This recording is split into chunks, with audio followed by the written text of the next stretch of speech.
नमस्कार खबरां दे इस बुलेटिन च तुहाडा स्वागत। मैं रजनी। पहला पेश ने चौनवियां खबरां।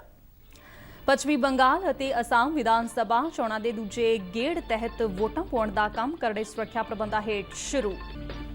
ਕੋਵਿਡ ਮਹਾਮਾਰੀ ਨੂੰ ਧਿਆਨ ਵਿੱਚ ਰੱਖਦਿਆਂ ਕੀਤੇ ਗਏ ਨੇ ਕਈ ਵਿਸ਼ੇਸ਼ ਪ੍ਰਬੰਧ।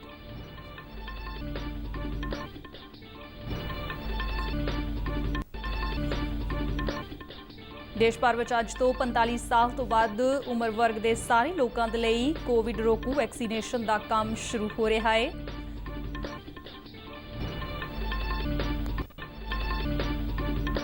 बीजेपी आगू तरुण चुग ने कहा कि पंजाब के मुख्यमंत्री केंद्र वालों सूबे के किसानों के हितों को ध्यान च रख के बनाई गई नीतियों तो पंजाब के किसानों को वांझे रख रहे हैं।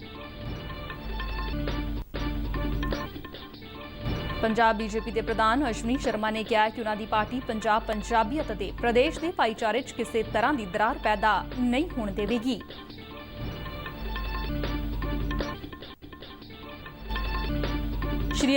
श्री अमरनाथ की पवित्र यात्रा की रजिस्ट्रेशन देश भर के निर्धारित बैंकों राही अज तो शुरू।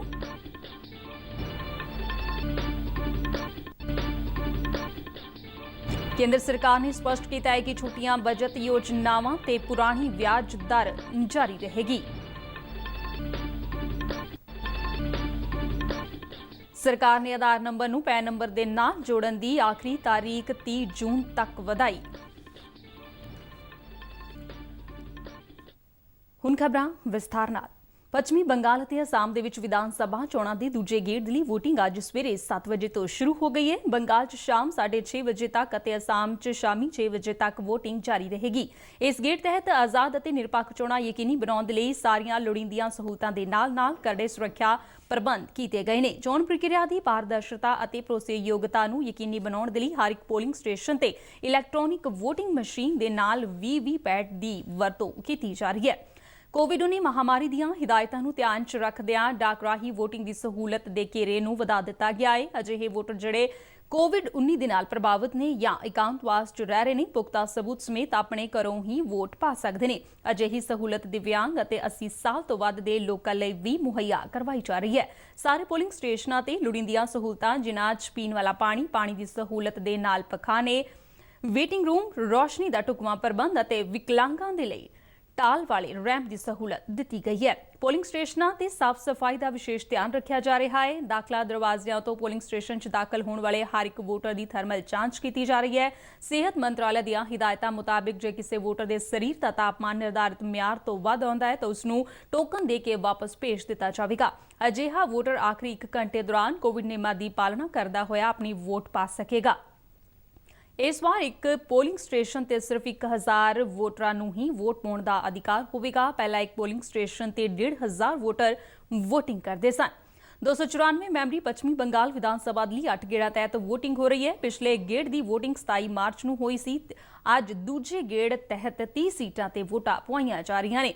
इस गेड़ तहत मुख मुकाबला नंदीग्राम विधान सभा हल्के ते होण दी संभावना है जिथों ममता बैनर्जी चोण मैदान विच ने। उसका मुकाबला नंदीग्राम के मौजूदा विधानकार ਅਤੇ बीजेपी उम्मीदवार शुभेंदु अधिकारी के नाल है। 4 ਜ਼ਿਲ੍ਹਿਆਂ 'ਚ ਪੈਂਦੀਆਂ 30 सीटां ਦੇ ਲਈ 19 औरतां ਸਮੇਤ 171 उम्मीदवार चोण मैदान विच ने। भारतीय जनता पार्टी ਅਤੇ तृणमूल कांग्रेस सारियां सीटां ते कलियां चोण लड़ रही हैं जबकि कांग्रेस खब्बे पक्खी पार्टियां ते कुछ होर पार्टियां सांझे मोर्चे के बैनर हेठ चोण मैदान विच ने। दूजे पासे असम विच भी दूजे गेड़ तहत 39 विधान सभा सीटां ਦੇ ਲਈ वोटां ਦਾ ਕੰਮ शुरू हो गया। इन्हां सीटां ते 26 औरतां ਸਮੇਤ 345 उम्मीदवार चोण मैदान विच ने। ਅੱਜ ਤੋਂ ਦੇਸ਼ ਭਰ 'ਚ 45 ਸਾਲ ਤੋਂ ਵੱਧ ਉਮਰ ਵਰਗ ਦੇ ਸਾਰੇ ਲੋਕਾਂ ਨੂੰ ਕੋਵਿਡ ਰੋਕੂ ਟੀਕਾ ਲਗਾਉਣ ਦਾ ਕੰਮ ਸ਼ੁਰੂ ਹੋ ਰਿਹਾ ਹੈ। ਕੇਂਦਰੀ ਸਿਹਤ ਸਕੱਤਰ ਰਾਜੇਸ਼ ਭੂਸ਼ਣ ਨੇ ਸਾਰੇ ਸੂਬਿਆਂ ਤੇ ਕੇਂਦਰ ਸ਼ਾਸਿਤ ਪ੍ਰਦੇਸ਼ਾਂ ਦੇ ਨਾਲ ਕੱਲ ਕੋਵਿਡ-19 ਟੀਕਾਕਰਨ ਮੁਹਿੰਮ ਅਤੇ ਇਸ ਦੀਆਂ ਤਿਆਰੀਆਂ ਬਾਰੇ ਸਮੀਖਿਆ ਕੀਤੀ।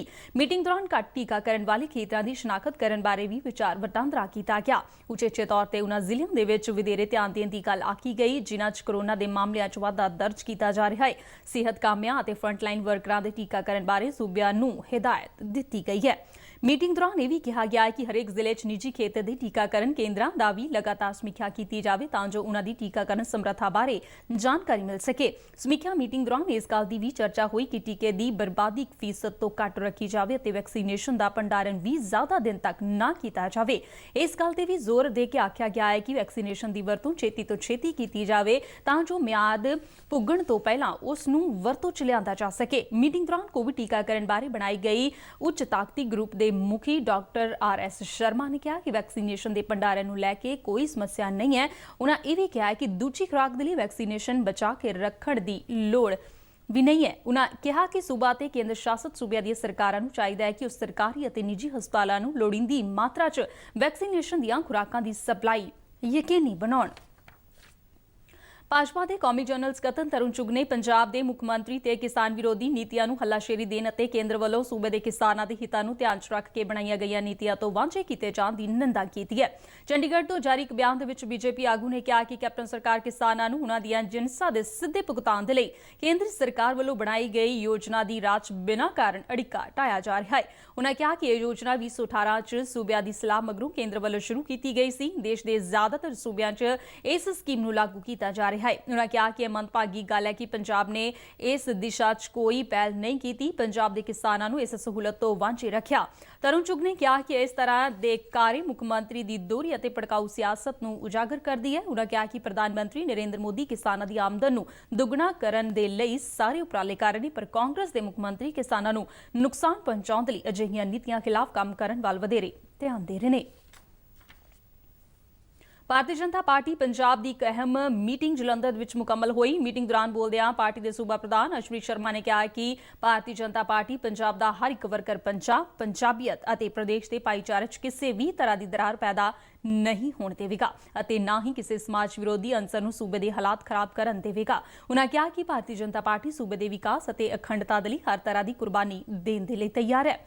ਅਸ਼ਵਨੀ ਸ਼ਰਮਾ ਨੇ ਮਲੋਟ 'ਚ ਭਾਰਤੀ ਜਨਤਾ ਪਾਰਟੀ ਦੇ ਵਿਧਾਨਕਾਰ ਅਰੁਣ ਨਾਰੰਗ ਤੇ ਸ਼ਰਾਰਤੀ ਅੰਸਰਾਂ ਵੱਲੋਂ ਕੀਤੇ ਗਏ ਹਿੰਸਕ ਹਮਲੇ ਦੀ ਕਰੜੇ ਸ਼ਬਦਾਂ 'ਚ ਨਿੰਦਾ ਕੀਤੀ। ਉਨ੍ਹਾਂ ਕਿਹਾ ਕਿ ਇਸ ਮੰਦਭਾਗੀ ਘਟਨਾ ਦੇ ਲਈ ਮੁੱਖ ਮੰਤਰੀ ਕੈਪਟਨ ਅਮਰਿੰਦਰ ਸਿੰਘ ਨੂੰ ਨੈਤਿਕਤਾ ਦੇ ਆਧਾਰ ਤੇ ਅਸਤੀਫਾ ਦੇ ਦੇਣਾ ਚਾਹੀਦਾ ਹੈ। ਅਸ਼ਵਨੀ ਸ਼ਰਮਾ ਨੇ ਕਿਹਾ ਕਿ ਸੂਬੇ ਦੀ ਕੈਪਟਨ ਸਰਕਾਰ ਜੇ ਚੁਣੇ ਹੋਏ ਵਿਧਾਨਕਾਰ ਦੀ ਰਾਖੀ ਨਹੀਂ ਕਰ ਸਕਦੀ ਤਾਂ ਉਹ ਆਮ ਜਨਤਾ ਦੀ ਰਾਖੀ ਕਿਸ ਤਰ੍ਹਾਂ ਦੇ ਨਾਲ ਕਰੇਗੀ। ਅਸ਼ਵਨੀ ਸ਼ਰਮਾ ਨੇ ਕਿਹਾ ਕਿ ਬੀਜੇਪੀ ਵੱਲੋਂ ਪੰਜਾਬ 'ਚ ਵੀ ਲੋਕਾਂ ਦੀ ਭਲਾਈ ਦੇ ਲਈ ਕੇਂਦਰ ਸਰਕਾਰ ਵੱਲੋਂ ਕੀਤੇ ਜਾ ਰਹੇ ਉਪਰਾਲਿਆਂ ਤੇ ਚਲਾਈਆਂ ਜਾ ਰਹੀਆਂ ਵੱਖ-ਵੱਖ ਸਕੀਮਾਂ ਦੀ ਜਾਣਕਾਰੀ ਪਾਰਟੀ ਵਰਕਰਾਂ ਵੱਲੋਂ ਘਰੋਂ ਘਰੀ ਜਾ ਕੇ ਆਮ ਲੋਕਾਂ ਤੱਕ ਪਹੁੰਚਾਈ ਜਾਵੇਗੀ। ਮੀਟਿੰਗ ਦੌਰਾਨ ਪੰਜਾਬ ਬੀਜੇਪੀ ਦੇ ਅਧਿਕਾਰੀਆਂ, ਜ਼ਿਲ੍ਹੇ ਦੇ ਨਾਲ ਸੰਬੰਧਿਤ ਸਾਬਕਾ ਵਿਧਾਨਕਾਰਾਂ ਅਤੇ ਹੋਰ ਸੀਨੀਅਰ ਆਗੂਆਂ ਨੇ ਹਿੱਸਾ ਲਿਆ।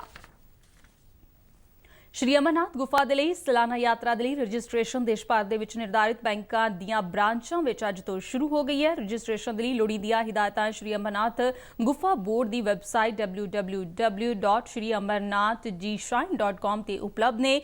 56 ਦਿਨ ਤੱਕ ਚੱਲਣ ਵਾਲੀ ਇਹ ਯਾਤਰਾ ਦੋਵੇਂ ਰਸਤਿਆਂ ਬਾਲਟਾਲ ਅਤੇ ਚੰਦਨਬਾੜੀ ਤੋਂ ਇੱਕੋ ਵੇਲੇ 28 ਜੂਨ ਤੋਂ ਸ਼ੁਰੂ ਹੋਵੇਗੀ ਅਤੇ ਰੱਖੜ ਪੁੰਨਿਆ ਮੌਕੇ 22 ਅਗਸਤ ਨੂੰ ਮੁਕੰਮਲ ਹੋਵੇਗੀ। 13 ਸਾਲ ਤੋਂ ਘੱਟ ਅਤੇ 75 ਸਾਲ ਤੋਂ ਵੱਧ ਉਮਰ ਦੇ ਲੋਕਾਂ ਅਤੇ 6 ਹਫ਼ਤੇ ਤੋਂ ਵੱਧ ਦੀਆਂ ਗਰਭਵਤੀ ਔਰਤਾਂ ਦਾ ਇਸ ਸਾਲ ਯਾਤਰਾ ਦੇ ਲਈ ਰਜਿਸਟ੍ਰੇਸ਼ਨ ਨਹੀਂ ਕੀਤਾ ਜਾ ਰਿਹਾ।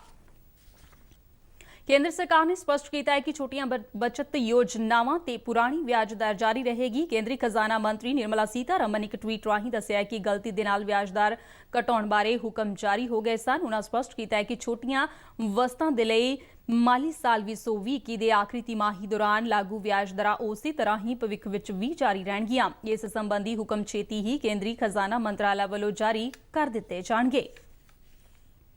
ਕੇਂਦਰੀ ਖਜ਼ਾਨਾ ਮੰਤਰੀ ਦੇ ਇਸ ਐਲਾਨ ਤੋਂ ਬਾਅਦ ਹੁਣ ਸੁਕੰਨਿਆ ਸਮਰਿੱਧੀ ਯੋਜਨਾ ਤੇ 7.6% ਦੀ ਪੁਰਾਣੀ ਦਰ ਲਾਗੂ ਰਹੇਗੀ। PPF ਯੋਜਨਾ ਤੇ 7.1% ਵਿਆਜ ਮਿਲਦਾ ਰਹੇਗਾ। ਸੀਨੀਅਰ ਸਿਟੀਜ਼ਨ ਸੇਵਿੰਗ ਸਕੀਮਸ ਤੇ 7.4% ਦੀ ਦਰ ਰਹੇਗੀ। ਕਿਸਾਨ ਵਿਕਾਸ ਪੱਤਰ ਤੇ 6.9% ਦੀ ਦਰ ਬਣੀ ਰਹੇਗੀ।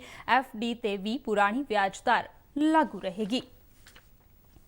ਸਰਕਾਰ ਨੇ ਆਧਾਰ ਨੰਬਰ ਨੂੰ ਪੈਨ ਨੰਬਰ ਦੇ ਨਾਲ ਜੁੜਨ ਦੀ ਆਖਰੀ ਤਾਰੀਖ 30 ਜੂਨ ਤੱਕ ਵਧਾ ਦਿੱਤੀ ਹੈ। ਕੋਵਿਡ-19 ਮਹਾਮਾਰੀ ਦੇ ਚਲਦਿਆਂ ਲੋਕਾਂ ਦੀਆਂ ਮੁਸ਼ਕਲਾਂ ਨੂੰ ਧਿਆਨ ਵਿੱਚ ਰੱਖਦਿਆਂ ਇਹ ਫੈਸਲਾ ਲਿਆ ਗਿਆ ਹੈ। ਪਹਿਲਾਂ ਨਿਰਧਾਰਿਤ ਪ੍ਰੋਗਰਾਮ ਅਨੁਸਾਰ ਪੈਨ ਤੇ ਆਧਾਰ ਨੂੰ ਲਿੰਕ ਕਰਨ ਦੀ ਆਖਰੀ ਤਾਰੀਖ 31 ਮਾਰਚ ਤੱਕ ਸੀ, ਜਿਸ ਨੂੰ ਹੁਣ ਇੱਕ ਵਾਰ ਫਿਰ ਅੱਗੇ ਵਧਾ ਦਿੱਤਾ ਗਿਆ ਹੈ। ਡੀਡੀ ਪੰਜਾਬੀ ਦੇ ਖਬਰਾਂ ਦੇ ਬੁਲੇਟਿਨ ਸਾਰੇ ਦਰਸ਼ਕ YouTube channel RNU DDK Jalandhar ਤੇ ਵੀ ਵੇਖ ਸਕਦੇ ਨੇ ਅਤੇ ਬੁਲੇਟਿਨ RNU ਜਲੰਧਰ ਦੇ ਟਵਿੱਟਰ ਹੈਂਡਲ ਅਤੇ Facebook ਪੇਜ ਤੇ ਵੀ ਉਪਲਬਧ ਨੇ। ਇਸ ਦੇ ਨਾਲ ਹੀ ਖਬਰਾਂ ਦਾ ਇਹ ਬੁਲੇਟਿਨ ਖਤਮ ਹੁੰਦਾ ਹੈ। ਨਮਸਕਾਰ।